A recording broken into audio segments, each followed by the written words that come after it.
This is the You Can Learn Chinese podcast. For everyone who's trying to learn Chinese or reaching for the next level, you came to the right place. I am your host, Jared Turner, and my wife says I never listen to her, or something like that. My co-host is John Passon, who's out for this episode. But what really makes his blood boil are faulty spacesuits.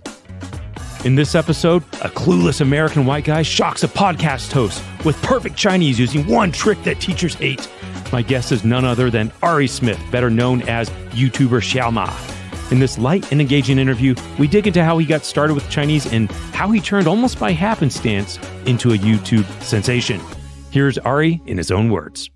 My name is Xiao Ma, or as some people call me on the internet, Xiao Man, just because they misread my YouTube handle, which is Xiao Ma NYC. But my real name is Ari, and I am a content creator and also a language businessman as well.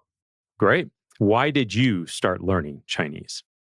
Well, I started learning Chinese because of an advertisement in the New York Times for a free Chinese class for high school students. And so I was graduating college. I was graduating high school. I don't have an idea of what I wanted to do, but I saw this ad for a free summer class and I thought to myself, hey, that'd be pretty cool, you know? Well, I'm curious, okay, there's a lot of things you could have done with your summer. And most people, when they think of summer, they're not sitting in a class and not so interested. Well, why did you jump at this one? I mean, hey, you get back to class. That's a good question. And the answer is that I'd always liked learning language. I mean, in high school, I had studied Latin and ancient Greek and Hebrew. And I enjoyed studying them, but they were not languages that you could, in the case of Hebrew, yes, it is a spoken language, but I studied them more as written languages, but I always wanted to try myself with something that was actually a spoken language that I could learn to speak. And when I saw this ad, I just thought it was an exciting opportunity to go and learn a real language. And with Chinese, for me, the other thing was, it just seemed exotic. It seemed different. Mm-hmm. It seemed it just plain cool. It just seemed so mysterious. It seemed see those Chinese characters and I'd be like, what, what's going on there? What is that? And I was animals. I was so curious. I was like, what? I mean, I had been to Chinatown, in New York, and it seemed interesting to me. But the thing that I would say I had a special affinity to, if there was any affinity, was just the characters, and the writing system was so attractive to me. And it seemed very interesting and abstract. And I thought, hey, something cool to study there. Well, tell me about this class. I mean, there's not often you see things out there for, free Chinese class. Yeah. Who was it sponsored by? And what was that like, stepping in that first class and that experience when you started studying?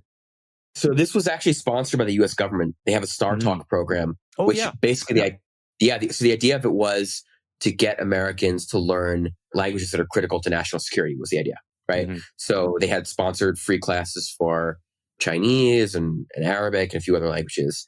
And I don't know, I think it worked out for them, to be honest. They definitely got a lot of Americans interested in learning Chinese through me. Definitely. But I just thought it was cool, to do it. And that summer it was me, and it was honestly just mostly other ABCs, American Board Chinese for the most part. I just remember being fascinated by it the first time I stepped into the classroom, just seeing the characters there. And it was so mysterious and so interesting. And I remember getting a notebook, just a blank notebook to practice characters in. And I would just sit in my room for hours after class, just practicing, just writing down the characters over and over again. They just looked so cool to me.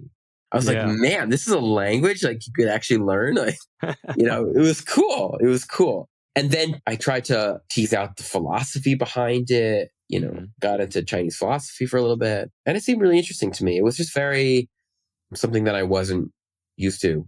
So it was exciting. Well, I know as well, a lot of people, they might, spend some time learning a language like that, but you've taken things quite a bit further, in your life. What are some of the things that you did that you think really helped you increase your proficiency? Perhaps, if you hadn't have done this, maybe you really wouldn't have, developed a lot more, proficiency in the language. But maybe you could talk about that a little bit. Yeah. So with Chinese, I was a fairly average language learner until this one weird trick happened to me. It sounds like clickbait right here. One weird trick that teachers hate. What's interesting, I've learned to, having been a YouTuber for so long, I kind of will clickbait my own sentences sometimes. But what happened was, after that first summer, I liked it and I really enjoyed it. And so I went on to college and I did standard Chinese 101 thing. And I was good at it. I wasn't, anything phenomenal, but I was good at it and I enjoyed it. But then what happened was that the summer after that, I went to this program in China called Princeton in Beijing, which was a class at Beishida, which is Beijing Normal University, where they will send you to go to this program to learn Chinese in an immersion format. And so what Princeton in Beijing is, it's American college students, a class of 60 to 100 American college students, where they force you to sign a language pledge. And the idea is that if you speak English anytime during the program, you get kicked out. And they've enforced this pledge before, right? Including, by the way, with the other American college students in the program.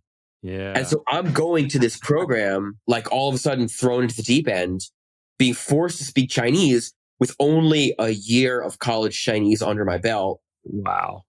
You got to tell me about what was this like? Yeah, it was wild. It was so cool for me. That was just hitting my head with a baseball bat of language and Chinese characters. And it also I mean that in more ways than one.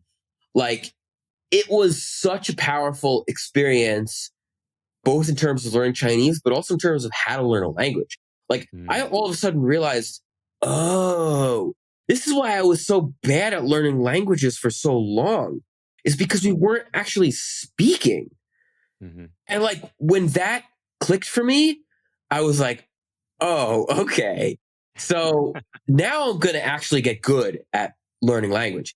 And I started to get really good. The other college students from Princeton University, I didn't go to Princeton, but these other kids were all from, supposedly the smartest kids in the world, right? And they're all looking at me and being like, hey, dude, why is your Chinese so good?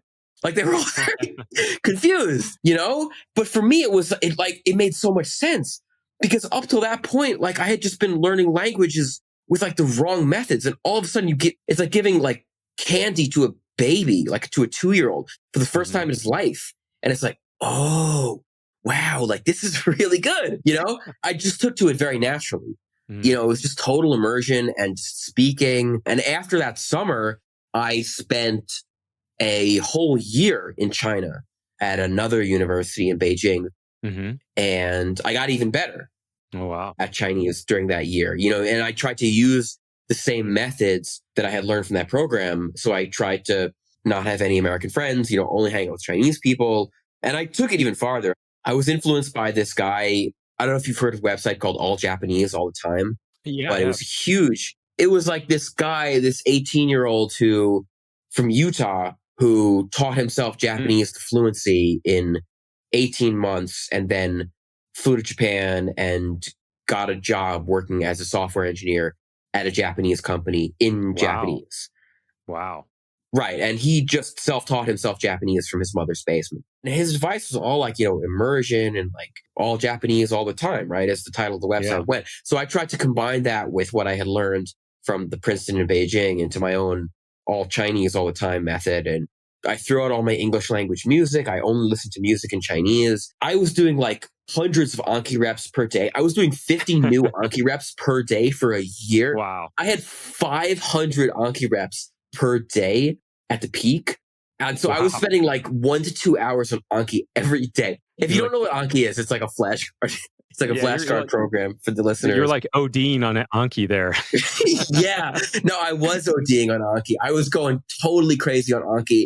The first thing I would do when I woke up in the morning was I would turn on the TV, which was Chinese news, CCTV 9 or CCTV 4, I forget which one. And then I would write down the phrases that I learned from CCTV, 推动中美合作伙伴关系不断向前发展，美国总统奥巴马是什么的。And I still remember and put those all into my Anki and just memorize everything and put historical facts into my Anki too. So plus 6 hours, 8 hours of Chinese class per day, plus hanging out with Chinese people for fun at night. Or if they weren't Chinese, they would be Japanese or Tajik, people from countries that don't speak English. And so I just hang out with them and we don't speak Chinese together. And that's amazing. Yeah. Oh, yeah. The other thing I did was I'd go outside just walking around. I would be listening to MP3s. There would be no silence in my life. I would just be listening to MP3s of Chinese all the time, wherever I was, guaranteed. That's So yeah. amazing. I'm curious to know, do you have any like stories or experiences where it was like, wow, this is really clicking, or like, you realize the progress you've made? Yeah, ordering in restaurants is always really cool. Like I started to be able to order successfully in the Chinese cafeteria, Mhm. at our Chinese university. And that was so exciting for me because all of a sudden I could just kind of get whatever I want. I felt very independent in Mm. language. And it was very exciting to combine the food with the language because it's a very positive feedback loop. Like when you learn how to ask for hong shao rou in Chinese, Mhm. which is like Chinese civilization's greatest contributions to mankind, in my opinion. It's amazing. You know, Love that stuff. right. But once you learn how to order that, it's great because now you can learn the language, but then immediately like be able to eat this delicious food. And so that was really cool. And then obviously, I mean, like being able to go on a date in Chinese. Oh, I mean, yeah. that's wonderful, right? Like when you can have a girlfriend and the whole thing be in Chinese. I mean, it's the positive feedback loop, right? Because you're living Mm. your life in another country. You got to get good at it, right? And you have Mhm. to like in order to do these things in your life, you have to speak Chinese. Mm. There's no way around it, right? So you're kind of thrown into the deep end and you have to do it. And I'm not one who believes that you have to live in China to get good at Chinese, but Mhm. it certainly helps. It Oh, yeah. certainly helps. Absolutely. That's really cool. So, what was the total amount of time then you spent living in China during this period? 1 year. Oh, that's it. Yeah. That's pretty cool. So you came back. You got to tell me then, how did you get into start making some of these YouTube videos that you're doing now? So while I was in China, I was on TV and radio a bunch. In China, they have these televised Chinese Mm. competitions where foreigners from all around the world will dress up in their ethnic costume, which always posed a difficulty to us Americans because, like, what do Yeah. we wear? So it's like, I don't know, like a cowboy hat maybe with some ripped Yeah. jeans. I don't Yeah. know. Kind of like a spectacle, Yeah, yeah, right. So I did these competitions there in Chinese, and that was fun. To be honest, I was never really good at it because Mm. I actually always had terrible stage fright.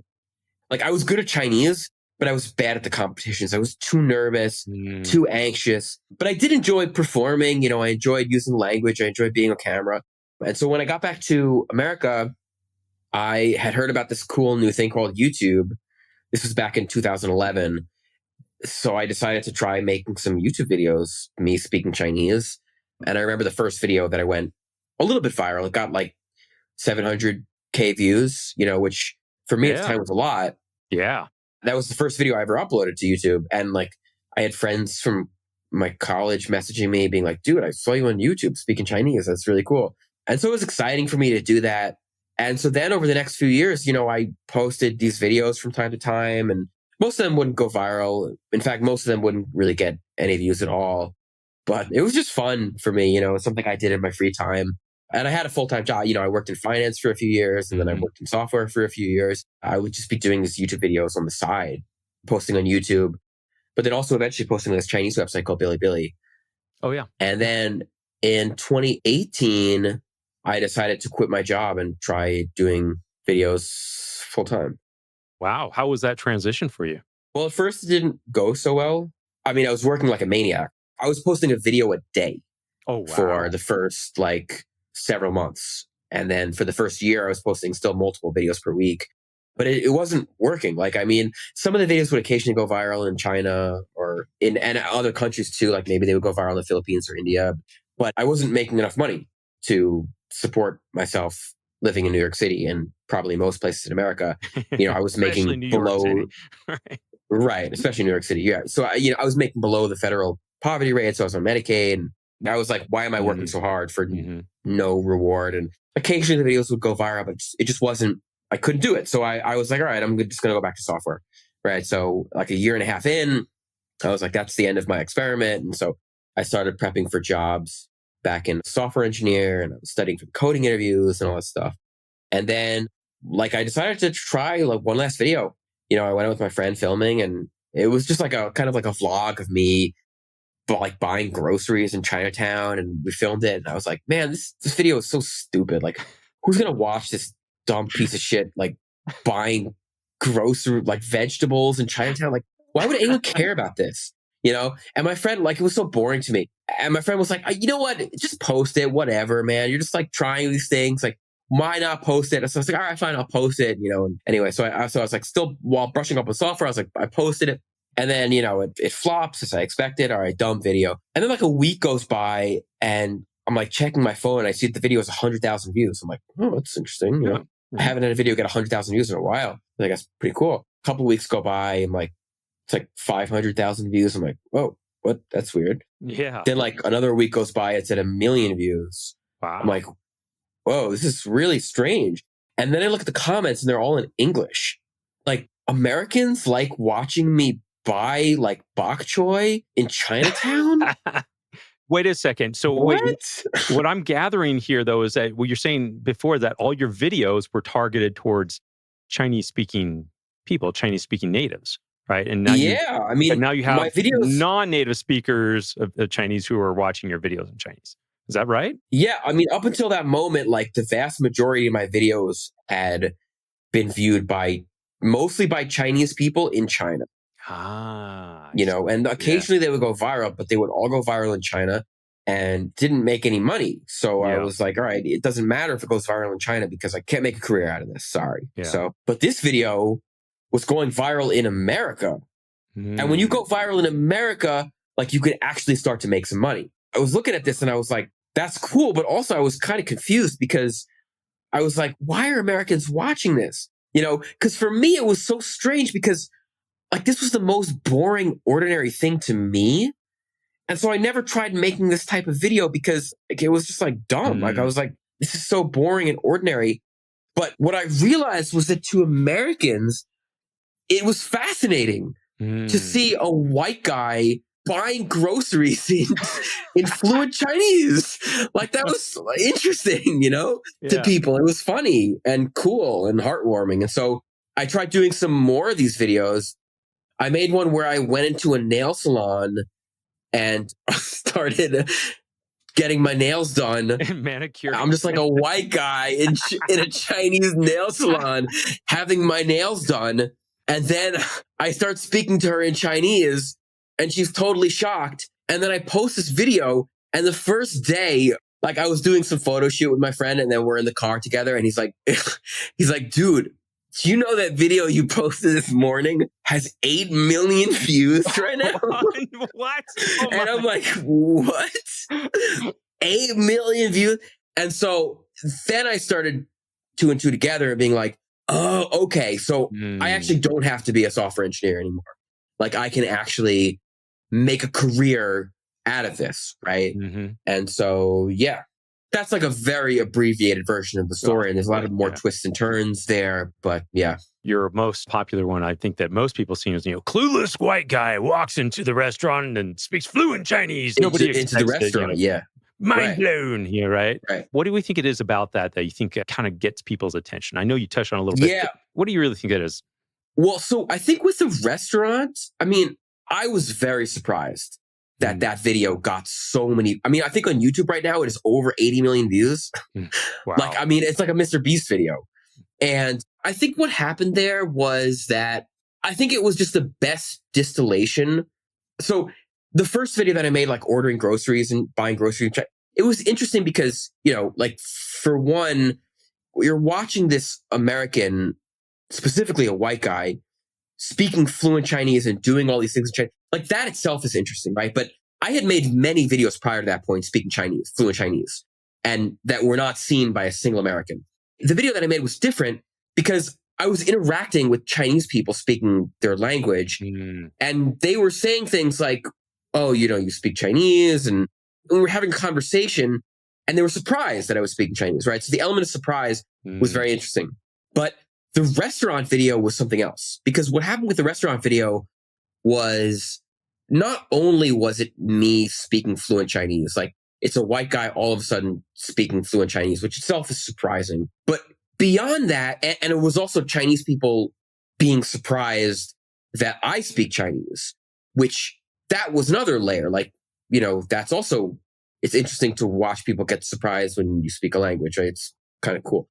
But the other thing on top of all of that is that it's a very culturally relatable situation for a lot of Americans.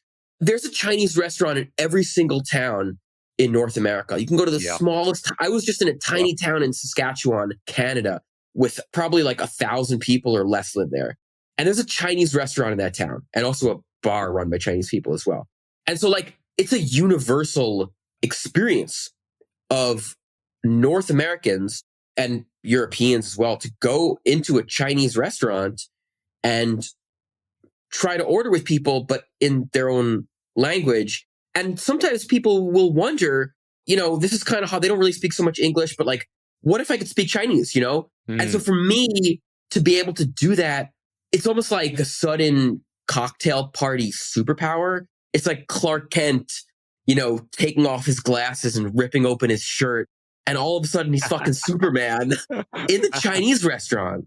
I'm like Bruce Lee all of a sudden just like at the bar. It's like, it's a classic trope in American movies to be at a bar and somebody confronts this incredible martial arts expert, like shoves him or like pours water on his head, but they don't know that he's actually like fucking Jackie Chan, right? Or like Tom Cruise. And all of a sudden, like, boom, you don't want to mess. You're right, don't mess with that. And he's like, come out, let's come out to the alley. You really want to mess? And like the guy takes down him and like all his associates, and so for me, it's like that. Yeah. But in a context that Americans can culturally relate to. So, and the nail salon video also, which also went incredibly viral, was similar. Like every American has had the experience of going into a nail salon and just kind of like wondering, are they gossiping about me? In their like Asian languages. Yeah. And there's a very famous scene from Seinfeld where the Koreans are gossiping about Elaine,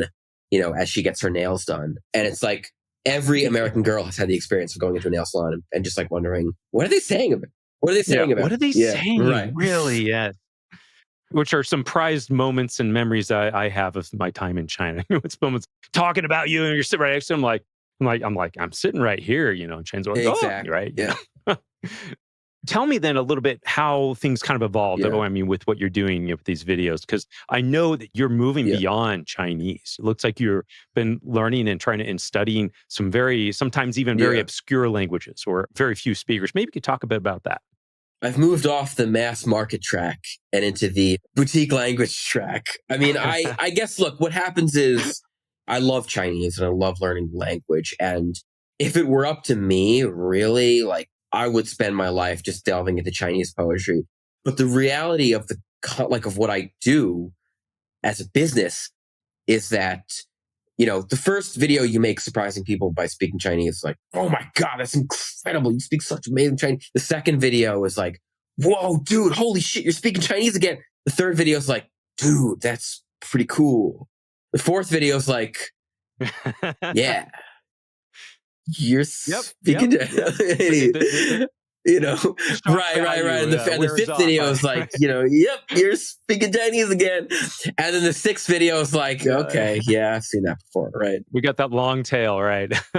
Yeah, you get returns, right? So this is a problem, right? If you're a full-time content creator, I mean, I kind of set myself up for this because, I quit my stable job as a software engineer to become a YouTuber, right? And my mom was like, what are you doing with your life? And I was very fortunate that my wife supported me throughout this. I'm kidding. And my mom was very supportive the whole time. But I mean, I set myself up for this because, being a YouTuber, it's like being an athlete. Like you can have a great few years, or like an NFL quarterback, like you can have a great few years. But then after your successful run, like all of a sudden you stop being so impressive. You get old. Yeah, it's like you're only as good as your last game, your last video type of a thing. Right. Yeah. So like, the next hotshot guy is going to come up and like be better than you. And you get old and you stop being so good. So like, what are you going to do? Right. So you really have to be constantly innovating with what you make. And you have to put yourself in the shoes of the audience and try to think, well, what are people going to want to watch? What can I do that works both with me, with who I am, and that also can get views on the internet, right? Mm-hmm. So after the experience with Chinese, and that went super viral, and then I saw this dynamic where I need to do something else. I can't just keep making videos speaking Chinese. It's just boring after a while. I started learning Spanish And I spent 2 months, COVID hit and like the world was shut down. And anyway, my videos were getting less views. So I was like, all right, well, might as well do something else. So I spend all this time learning Spanish, 3 months, and, locked in my COVID apartment learning Spanish. Then I started making these videos and they don't get any views. And so I'm like, did I just waste all this time learning Spanish? And I'm actually glad I did it because I did learn a lot of Spanish in that time. But I was thinking to myself, I was like, okay, if they're not interested in seeing me speak Spanish, like what might they be interested in seeing? So I kind of started to think like, well, if people like watching me speak Chinese and surprise people by speak Chinese, what other language? Like, why do I have to just do Chinese? What if I tried to surprise people by speaking an African language? Like, I certainly haven't seen any white guys speaking African languages on YouTube before. That sounds kind of cool. There's lots of Africans in New York. Like, let's try it. Yeah. I spent 3 weeks learning Wolof, which is the national language of Senegal. Yeah. And then I went to the Malcolm Shabazz West African market in Harlem. I think it's Malcolm Shabazz. I'm not 100% sure on the name. In Harlem. And I went around there speaking Wolof. And then that video I posted, it went super viral. And so I was like, okay, now I get it. There you go. Right. There you go. So I have to learn languages that are different, Spanish is too mainstream, it's not going to work. Yeah. So then I did. Then I started this language world tour. That's at this point, it's taken me to places as far flung as like the Amazon jungle, rural northern Saskatchewan in Canada, Masai Mara in rural Kenya. Went from New York to India for 3 days just to make some videos there. And it's been really cool. Among those travels and these language experiences, what are some of the most memorable ones that come to mind? Well, for me, like Native American languages are super cool. Really? Yeah. First of all, they're the most interesting languages, in my opinion. They're the most difficult, but they're also just languages that really preserve a distinctive format of thought. And so for me, they're fascinating to study. But also like people, the reason I love learning them so much is like people appreciate you learning them so, so much. And I get emails all the time from Native American and First Nations tribes, like asking me to come to their villages and learn their languages because their languages are dying, and even the ones that are relatively healthy, like Navajo, just like the younger generations are speaking them less and less. And it's super sad. And they all want to preserve their cultures, right? For me to come there and showcase their language on my YouTube channel, they really appreciate it. No, that's really neat.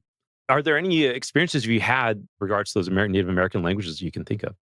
Yeah, well, last year I went to the Ecuadorian Amazon jungle to hang out with the Waorani, who are an indigenous tribe that was only contacted in the past 50 years by the rest of humanity.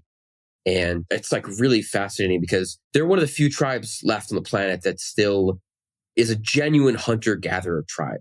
Like they subsist off of monkeys that they hunt themselves in the jungle with 12-foot-long blowguns that they make themselves and the poison they make themselves. And like Western clothing is a very new introduction for them. And it's a very interesting opportunity to experience like an ancient way of life. And so I went there, I made this video with them and, I learned their language and I kept it a secret from them the whole time. But what was so cool to meet them was that the chief afterwards, he comes up to me and says like, hey, like, thanks for coming here and thanks for making this video. And what I really want to say is that I just want these oil guys off our land because what's happening is that the oil people are drilling on their land in the Amazon and it's impinging on their traditional hunting ground. After I made that video and left the jungle, I was very excited to see that a few months later, Ecuadorians actually voted to ban drilling in the Amazon, which was amazing. I thought it was super cool. Yeah. Not that I contributed to it. I just think it was cool that happened. See that happen. Yeah. Yeah. To see, to see it happen. I got to ask one thing about that experience. How do you even go about learning their language? The indigenous tribe, it's probably all localized, that language there. There's not resources and materials. How did you go about doing that? Yeah, that language was spoken by like 2,000 people in the whole world. So the only way to learn that language was to, find somebody to teach you. But that's honestly, like, for me, it wasn't really a big deal because that's how I learn all these languages nowadays. Even like mass market languages like Japanese, like what I usually don't use too much study material. Like occasionally I'll reference material and stuff. Mm-hmm. Usually like I get a tutor and then I just like write everything down in Anki or in Google Docs. Mm-hmm. And then I just, review my own material. I think it's a good question. Like realistically, how good is your, language skills? You're not studying years at this point and you don't have all that deeper resources. I'm assuming perhaps, some basic communication or maybe lower conversational. What maybe you could tell me about that? In the majority of cases, it's like A1 or less. Okay. I would say like in most, because I usually only study for like 3 weeks. So Yeah. It's basic conversation, introducing yourself, like being able to order at a restaurant, talking about what you like, what you don't like, being able to get around in a marketplace, just enough to be able to get myself into trouble. That's very accurate. Getting yourself into trouble. Yeah. I recognize it. Well, tell me, Ari, a little bit what you're doing today, because I know you're also working on a project, with language learning. Maybe you could tell us about that. Yeah. For the longest time, I was trying to figure out a way to translate my learning method into a company, into something that, could teach other people how to learn. When we made language courses that I'm still really proud of, but I wanted a way to be able for people to get speaking practice. But it was really difficult to do that because, like when you tell people the way you actually have to get good at a language is to go and find an expensive language tutor who can sit down with you an hour a day at an inconvenient time in your schedule and time zone, and you're anxious about the whole experience, because you're very stressed out when you have to open your mouth and speak a language to another human being. Like when I tell people that you have to do this to actually get good at a language, they're like, I'd rather use Duolingo, right? So when people ask me like, how do you get good at a language? The answer that they want to hear is different from the answer that they need to hear. So the answer that they want to hear is like Duolingo. The answer that they need to hear is like italki or Preply, and like spend hours and hours of grueling conversation and flashcard reps, with the teacher, and it's expensive and time consuming and inconvenient and anxiety provoking. But when AI came out, we were like, whoa, you know what? This could actually be a way to get speaking practice. And so we came up with a prototype and it was shitty, but we made a YouTube video with it. And we were like, hey, if you guys are interested in this, sign up on this email list. And a bunch of people did, and people were really excited. So we're like, whoa, that's cool. So we polished up the beta a little bit and we sold it to people. And we're like, hey, if you're interested in this and you have said you're interested in this, please buy it. And it's a beta and it's going to suck. But if you buy it, you'll be helping this product and ensuring that we're actually going to go and try to build it, because software, man, is expensive and it's really complicated. So we had to have confidence that people would actually do it. And so we sold it and a lot of people bought it. Like the beta sold out in like a day. So we're like, holy shit. Okay, there's actually interest here. And so, we hired some programmers and we started to put more time and effort into it. And now like we have thousands of users, like paid subscription users, on this product.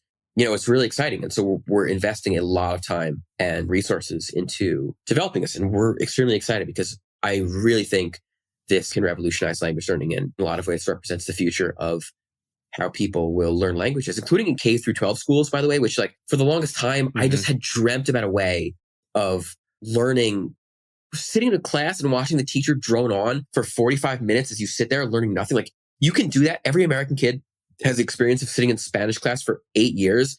And after that, they come out of that having learned absolutely nothing, And so my dream was always like, hey, get an iPad on the desk of every single kid in that classroom connected with another kid in Guatemala. And that kid in Guatemala is learning English and you're learning Spanish, and you do a language exchange in class supervised by the teacher. If you actually did that, you would learn way more Spanish than just listening to your teacher drone on for the entire class.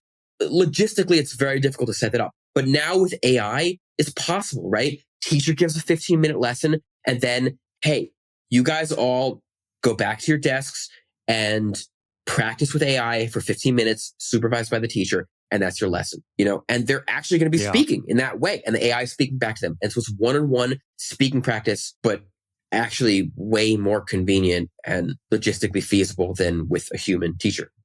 Yeah, I think that the possibilities are really exciting with the technology and where it's going. And simply what can be done what's the future, but not entirely sure, but I definitely think AI is going to be part of it for sure.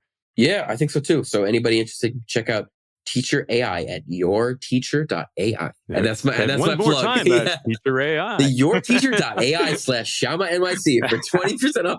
It's the YouTube brain in me, man. All these you need to make that a like, little more clickbaity. Come on, man. Yeah, exactly. Well, all right. Tell us then, what advice would you give to someone who's learning Chinese right now? My first advice would be to ask, like, do you really want this and how badly do you want it? Because learning a language to a good level is hard and it's going to take you a long, long, long ass time. So the first question you really need to ask yourself is like, do you want it? And if so, how badly do you want it? If your answer is no, it's fine. Like Duolingo, Babbel, like you do writing characters, you could take a university class, like great. I mean, there's lots of ways you can learn a little bit just for fun, right? And for the most people, that's fine. Like, I do things all the time that I'm not very good at and that I don't really have a strong desire to improve or get super. Like CrossFit is a great example. Like I'm terrible at CrossFit. I'm a really bad exerciser. Like I'm slow. I'm terrible at it, but I like it. It's a good workout. So it's fine. I'm just very casual about it. That's fine. But if I wanted to become like Matt Frazier, if I wanted to compete in the CrossFit games, like what I'm doing now would not suffice for that. Right. And similarly, like if you want to get really good at Chinese, Duolingo's not going to cut it, Sorry. Yeah. Sure. So you need to speak and you have to start speaking from day zero. And if you're not speaking from day zero, like you're not going to learn to speak. Like it's that simple. You have to do it and you have to get over your anxiety as soon as possible and just like rip the Band-Aid off, So yeah. Gotcha. Wow. That's great. Well, that's good advice. So words from a man who knows. Oh, and also flashcards. Flashcards, really? Flashcards and with the English on the front and the Chinese on the back. Anki, free program. It's great. Just memorize a lot of stuff. I think speaking is more important than memorization. I think the two, because speaking is in some sense natural memorization because you kind of, the words you need to know come up naturally in conversation. But memorization and flashcards is an effective aid to what you need to know in conversation. That's great. Words from a man who's been through it, right? Not as much as like Julian Godfroy or like Mark Roswell, but pretty good. Yeah. Oh, yes. You got some pretty good stuff out there. Those guys are amazing. All right. So, where can people find out more about you if they want to see some of your stuff? There's this cool website called youtube.com. Yeah. I think I've heard of that. You could watch videos from all over the world for free. So on the website, if you search White Guy Speaks Chinese, you'll find my videos. And then also, if you want to find out about Teacher AI, you can go to yourteacherai.ai. Also, we have language courses at streetsmartlanguages.com. And that's about it. Yeah. Right. Well, we'll put a link in the show notes here to some of your stuff there so people can find out a little bit more about you. Cool. So, Ari, thanks so much for doing this. It's great to get you on the podcast and to hear your story. Absolutely. Love your stuff, man. You have been listening to the You Can Learn Chinese podcast. My name is Jared Turner, co-founder of the Mandarin Companion Graded Reader Series, and my co-host is John Pazin, co-founder of Mandarin Companion, founder of All Set Learning, the Chinese Grammar Wiki, and Sinosplice.com. If you enjoyed this episode, please subscribe. Take a moment to text or message this episode to a friend or share it on social media. It really helps us to reach more people in their language journey. You can leave us a review or reach out to us at mandarincompanion.com or find us on Instagram, Facebook, and Twitter. You can find our Chinese Graded Reader series on Amazon, iBooks, Google Play, or wherever you get your books. Apologies to John Cena, we just ran out of time. The You Can Learn Chinese podcast is produced by myself, Jared Turner, and our editor is Jasper Chua. And a special thanks to our guest, Ari Smith, and of course, thanks to my co-host, the man, the myth, the legend, John Paston. See you next time.